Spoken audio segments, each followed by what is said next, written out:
Hello dear student, कैसे हैं आप लोग। आज बच्चों हम शुरू करेंगे हाई स्कूल बैच का प्रजनन 10th का। और आप लोगों से जो ऑफलाइन बैच वाले बच्चे थे हमारे, उनसे वादा था कि ऑनलाइन पढ़ाया जाएगा आज, लेकिन कुछ तकनीकों के कारण ऑनलाइन क्लास नहीं चल पाया आप लोगों को, इसलिए रिकॉर्डेड बैच वीडियो डाला जा रहा है। ठीक है, तो हम पहला टॉपिक जो पढ़ेंगे, पहला चैप्टर बायोलॉजी का, वो है प्रजनन, जिसको बोला जाता है रिप्रोडक्शन। ठीक है, हम लोग बायोलॉजी का जो हाई स्कूल में पहला टॉपिक है वो है प्रजनन, जिसको रिप्रोडक्शन कहा जाता है। अब शुरू करते हैं कि प्रजनन होता क्या है। ठीक है, तो प्रजनन में जो पहला टॉपिक है या प्रजनन की परिभाषा पहले जान लिया जाए, तो अपने समान संतान को उत्पन्न करने की प्रक्रिया जो है वह प्रजनन कहलाती है, जिसको हम जनन भी कहते हैं। ठीक है ना, इसमें जो हमको पढ़ना है पहला टॉपिक वो है जनन। इस चैप्टर के अंतर्गत हम पहला टॉपिक पढ़ेंगे जनन। अब जनन आप लोगों को कई बार बताया गया होगा कि अपने समान संतान, अपने समान संतान उत्पन्न करने की क्रिया को जनन कहते हैं। अपने समान संतान को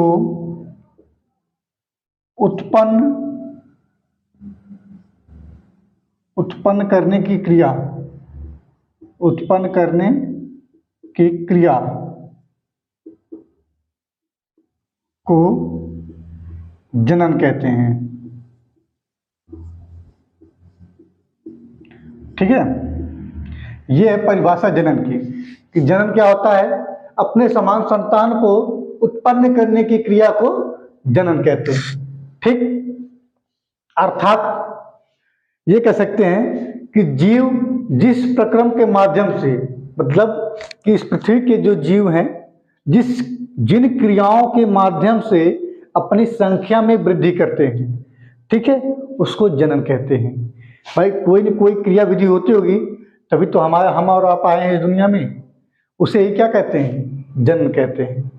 ठीक है, जिस प्रक्रम के द्वारा या माध्यम हम अपनी संख्या में वृद्धि करते हैं, वही प्रक्रम या वही क्रिया विधि जनन कहलाती है। सरल सा परिभाषा है, आप या तो इसको समझ लीजिए, अपने समान संतान को उत्पन्न करने की क्रिया को जनन कहते हैं। ठीक, अब बात यह है कि ये जनन क्या आवश्यक है, तो जनन हमारे लिए अति आवश्यक है। कैसे, देखिए, अगर जनन ना हो, इस पृथ्वी के जो जीव हैं, यानी कि इस पृथ्वी पे जितने भी जीव हैं, क्या वो अपनी अस्तित्व को बचा पाएंगे। अभी बताइए, जिस घर में किसी लड़के का या लड़की की शादी नहीं होती है, तो क्या उसकी पीढ़ियां बचती हैं। ये कहते नहीं कि इसकी तो पीढ़ी ही नहीं बचेगी, अगर शादी ब्याह नहीं होगा तो इसकी पीढ़ी जन्म नहीं लेगी। अक्सर आप देखेंगे जिन महिलाओं के बच्चे नहीं होते हैं, अक्सर उनको छोड़ देते हैं शादी के बाद। क्यों छोड़ देते हैं, क्योंकि उनके कोई पुत्र नहीं होगा या पुत्री नहीं होगी, तो उनकी पीढ़ी कैसे आगे बढ़ेगी। तो उसी प्रकार से जनन अपने समान, या ये कह सकते हैं कि पीढ़ियों को आगे बढ़ाने के लिए जनन बड़ी आवश्यक चीज होती है। ठीक है, या अपने अस्तित्व को बचाए रखने के लिए, जीवों की अस्तित्व को बचाए रखने के लिए जनन अति आवश्यक है। ठीक, तो जीवों को अपनी अस्तित्व,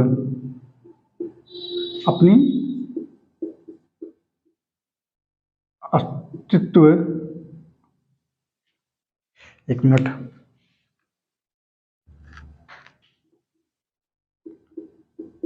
अस्तित्व बचाने के लिए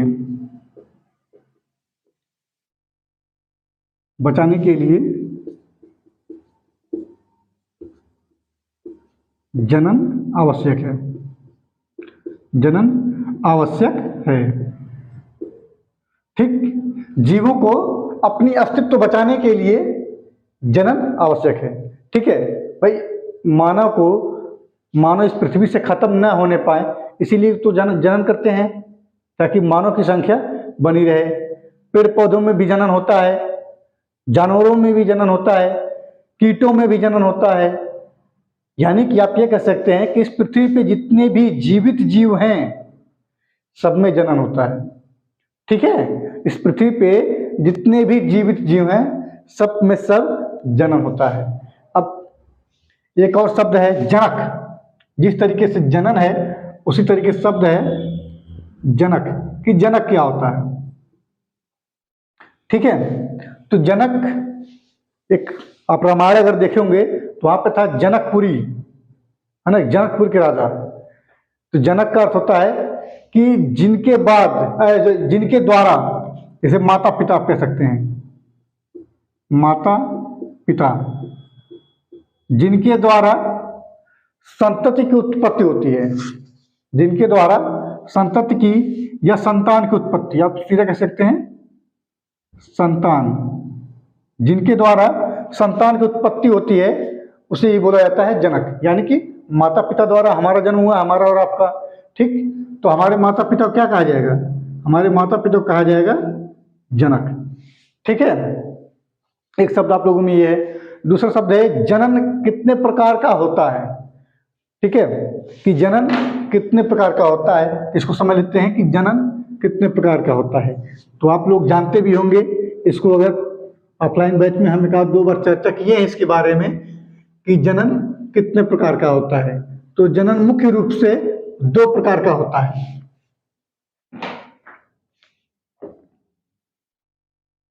जनन दो प्रकार का होता है, एक होता है अलैंगिक, एक होता है लैंगिक। ठीक है, जनन मुख्यतः दो प्रकार का होता है, एक होता है अलैंगिक और एक होता है लैंगिक। अब बात करते हैं अलैंगिक जनन की। तो अलैंगिक क्या होता है, लैंगिक क्या होता है? अलैंगिक में कोई एक जनक की आवश्यकता होती है, ठीक है, और लैंगिक में दोनों जनक की आवश्यकता होती है। जनक का मैंने अभी परिभाषा बताया, जनक का अर्थ क्या होता है? जिनके द्वारा हमारा जन्म होता है। ठीक है, तो अलैंगिक में कोई एक जनक, अलैंगिक में कोई एक जनक की आवश्यकता होती है। अब एक जनक कौन हो सकता है? या तो माता हो सकती है या पिता।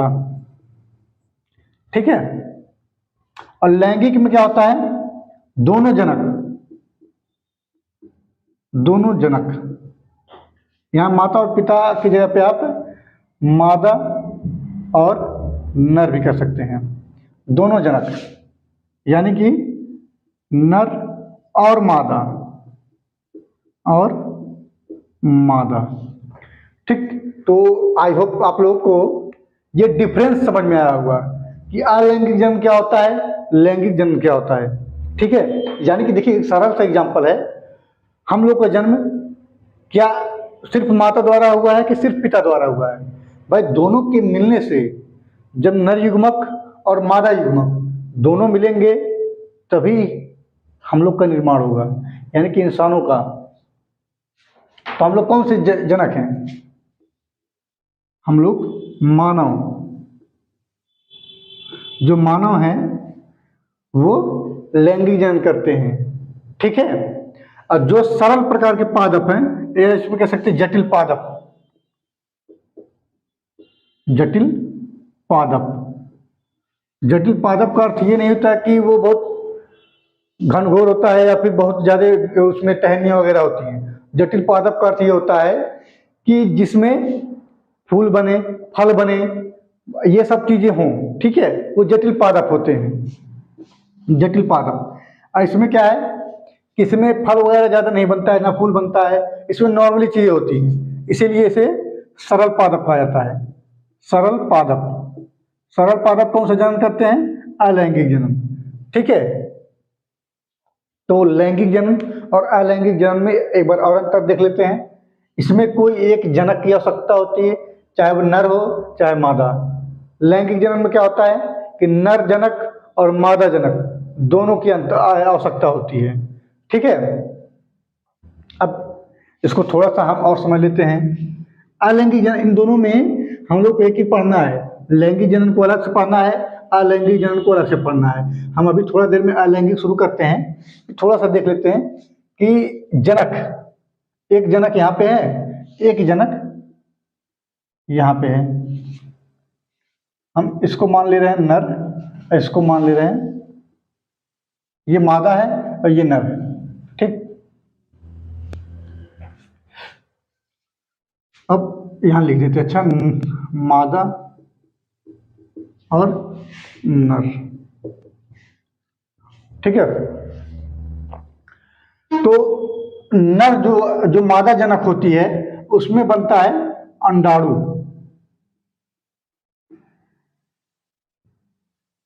जो मादा जनक होती है, जो उसका युग्मक होता है उसको बोलते हैं अंडाणु, और जो नर जनक होता है उसके युग्मक को बोलते हैं शुक्राणु। ठीक है, नर जनक मादा जनक को बोलते हैं अंडाणु, और नर जनक में जो बनता है उसे शुक्राणु बोलते हैं। अब अंडाणु को आप एक और लिख सकते हैं, मादा युग्मक, मादा युग्मक। ठीक है, और शुक्राणु क्या बोल सकते हैं आप, नर युग्मक।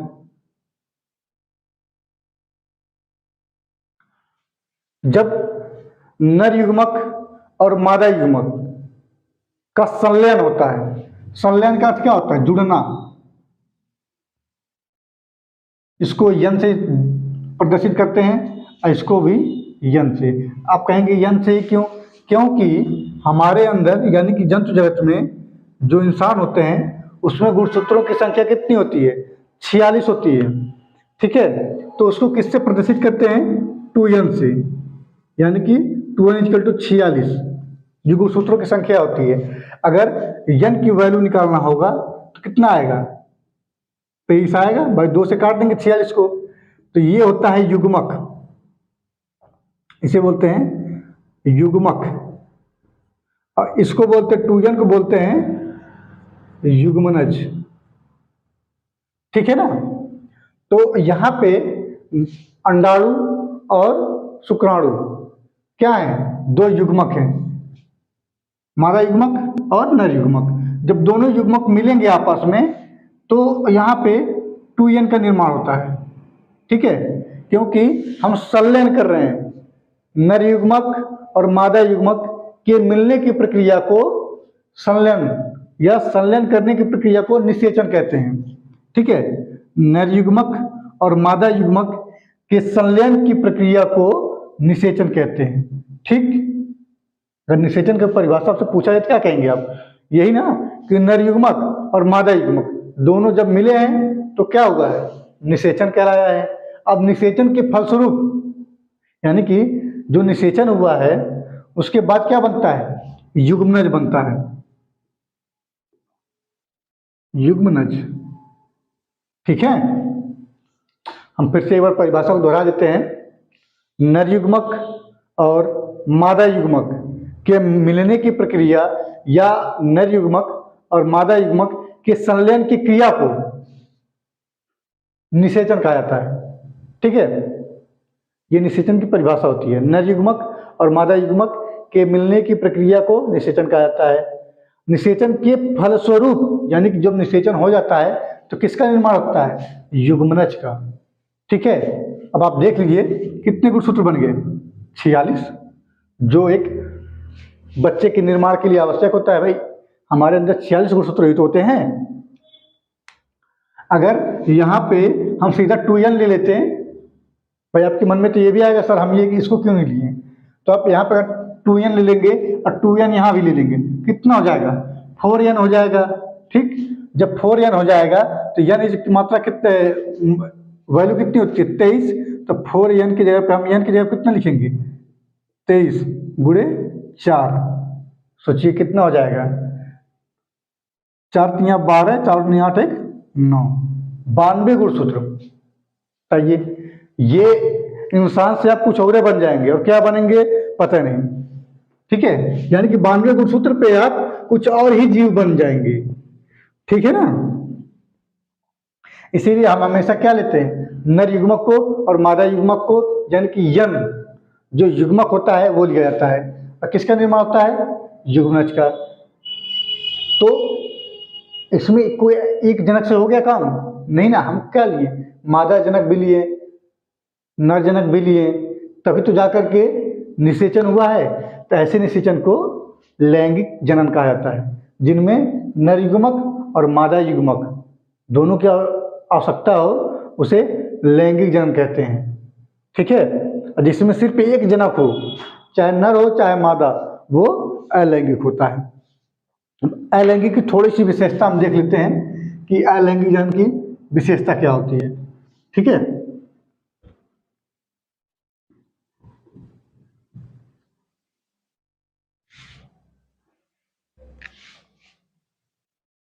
भाई जनन का प्रकार हम देखे थे कि कितने प्रकार का जनन होता है। जनन यहाँ देखे थे ना हम लोग कि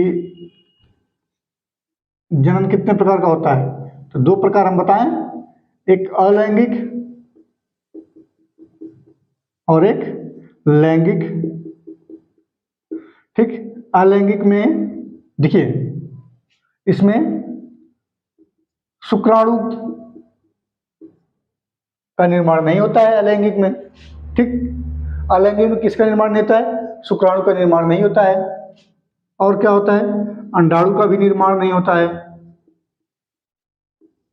ठीक है, ये मैं विशेषता बता रहा हूं अलैंगिक की, अभी अलैंगिक का प्रकार नहीं बता रहा हूं कि अलैंगिक की विशेषता क्या होती है। अगर आपसे एक नंबर पूछ लिया जाए कि अलैंगिक जनन की विशेषता बताइए, तब क्या कहेंगे कि अलैंगिक जनन में शुक्राणु नहीं होते हैं, अलैंगिक जनन में अंडाणु नहीं होते हैं। ठीक है, और अलैंगिक जनन में जो मुख्य रूप से आप लोग को हम ऑफलाइन बैच में बताए थे, आनुवांशिकता, ये मैं आप लोगों को पूरा चैप्टर खत्म कर दिया हूं, आनुवांशिकता। ठीक है, आनुवांशिकता के बारे में भी थोड़ा देर में चर्चा करते हैं। और एक चीज और, निषेचन। अच्छा ये बताइए, जब नर युग्मक और मादा युग्मक, यानी कि ये नर युग्मक है, ये मादा युग्मक है, अगर ये दोनों नहीं होंगे तो क्या ये होगा, नहीं होगा। भाई जब शुक्राणु नहीं है, अंडाणु ही नहीं है, तो ये कहाँ से होगा, यानी कि ये भी नहीं होगा। ठीक है, अगर कोई आपसे पूछे कि क्या अलैंगिक जनन में निषेचन होता है, तो आप सीधे तौर पे मना कर दीजिए कि निषेचन नहीं होता है। अगर कारण पूछे तो तब क्या कहेंगे कि नर लैंगिक में अलैंगिक जनन में शुक्राणु का निर्माण नहीं होता है, अलैंगिक जनन में अंडाणु का निर्माण नहीं होता है। जब शुक्राणु का निर्माण नहीं होगा, अंडाणु का निर्माण नहीं होगा, तो निषेचन कैसे होगा, तो निषेचन भी नहीं होगा। ठीक, अब बात आती है आनुवांशिकता की कि अब मैंने आनुवांशिकता क्यों लिखा है। आनुवांशिकता के आधार पर, आनुवांशिकता के आधार पर जो जनक आते हैं ना इनके, भाई जनक, भाई इनके भी तो पुत्र होंगे, संतति। संतति का अर्थ क्या होता है, संतति का अर्थ होता है संतान। अब जो अलैंगिक जनन कर रहे हैं, इनके भी तो संतान होंगे, तो जो संतान होंगे ना, उसमें जो आनुवांशिकता होती है वो एक समान बनी रहती है। आधार पर संतति,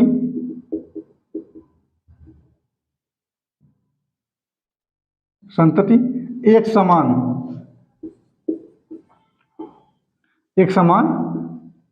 बनी रहती है।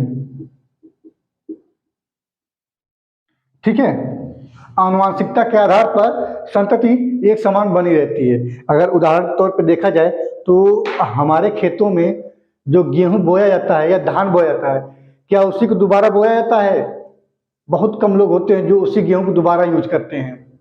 जिनके पास गेहूं खरीदने का पैसा नहीं हो पाता है किसी कारणवश, वही लोग पुराने गेहूं को वापस बीज को बोते हैं खेत में। ठीक है, नहीं तो चाहे धान हो, चाहे गेहूं हो, चाहे सरसों या कोई भी फसल हो, जो एक बार खेत में डाल देते हैं, दोबारा उसको खेत में नहीं बोते हैं। कारण क्या है? यही कारण कि अगर उसमें एक ही प्रकार की बार बार प्रयोग किया जाएगा फसल को, तो कहीं न कहीं जो आनुवंशिकता है वो रुक जाती है। ठीक, अगर क्रॉस कराया जाएगा, भाई जो मार्केट में नई नई किस्म के गेहूँ आते हैं, हमेशा गेहूँ आते हैं, धान आते हैं या अन्य फसल आते हैं बोने के लिए, हर फसल हर जितने ऋतुएं आती हैं उतने ऋतुओं में अलग अलग फसल आते हैं। ठीक, और हर ऋतु में नई नई फसलें आती हैं, तो वो कहाँ से आती हैं? उनको क्रॉस कराया जाता है, निषेचन कराया जाता है अलग अलग पादपों से मिला करके। ठीक है, अलग अलग पादपों से मिला करके उनका निषेचन कराया, तब जाकर के नई प्रजाति की किस्में मिलती हैं हमको, जो हम खेतों में अपने बोते हैं। ठीक, अरे एक और एग्जांपल आप देख सकते हैं कि दो घर में अगर बौने बौने लोग हैं, भाई पति और पत्नी दोनों छोटे छोटे हैं, तो उनके बच्चे भी लगभग बौने ही होंगे। मैंने लगभग क्यों बोला? क्योंकि हो सकता है कि जो लड़की है पत्नी के रूप में, उसके मायके वाले लंबे हों, वही बौनी रह गई हो, तो मायके वाले, भाई पीढ़ी दर पीढ़ी आती है ना आनुवंशिकता, हो सकता है इसके अंदर आनुवंशिकता न एक्टिव हुआ हो लंबेपन का, यदि इसके पुत्र या पुत्री में वो एक्टिव हो सकता है। ठीक है, आनुवंशिकता चैप्टर में आप लोग को हम बताए थे इसके बारे में, गोरा काला वाला भी बताए थे आप लोग को, कि अगर पति पत्नी में से कोई एक गोरा हो और एक काली हो, या काली हो गोरा हो, ठीक है, तो जो उनका पुत्र है वो दोनों हो सकता है, चाहे गोरा भी हो सकता है, काला भी हो सकता है, और सांवला जिसको बोलते हैं, न तो ज़्यादा गोरा और न ज़्यादा काला, सांवला। ठीक है, ये भी हो सकता है। तो शादियाँ जो होती थी पहले, बहुत पहले, वो आसपास के अपनी पहचान होती थी, गाँव में होती थी, लेकिन बाद में ये देखा गया कि कहीं न कहीं जो गाँव में शादी होती है उसमें जैसे आनुवंशिकता थी वो वहीं रुक जा रही थी धीरे धीरे। ठीक है, उसके बाद क्या हुआ कि लोग अपने पड़ोसी गांव में शादी करना शुरू कर दिए, पड़ोसी गांव से अब पड़ोसी जिले में करना शुरू कर दिए, पड़ोसी जिले से अब पड़ोसी राज्य में करना शुरू कर दिए, अब पड़ोसी राज्य से पड़ोसी देश में भी करना शुरू कर दिए। जैसे सीमा हैदर, ठीक है, पाकिस्तान से इंडिया में शादी होगी, हमारे पंजाब वाले कनाडा में शादी करते हैं, कुछ लोग अमेरिका में शादी कर लेते हैं। ठीक है, तो इस तरीके से क्या होता है कि आनुवंशिकता बदल जाती है। भाई वो लड़की अलग परिवार से है, उसकी आनुवंशिकता अलग होगी, हम लोग अलग बैकग्राउंड के हैं, हमारी आनुवंशिकता अलग होगी। जब दोनों की अलग अलग आनुवंशिकताएं मिलेंगी तो इसे तो बोला जाता है क्रॉस पॉलिनेशन है।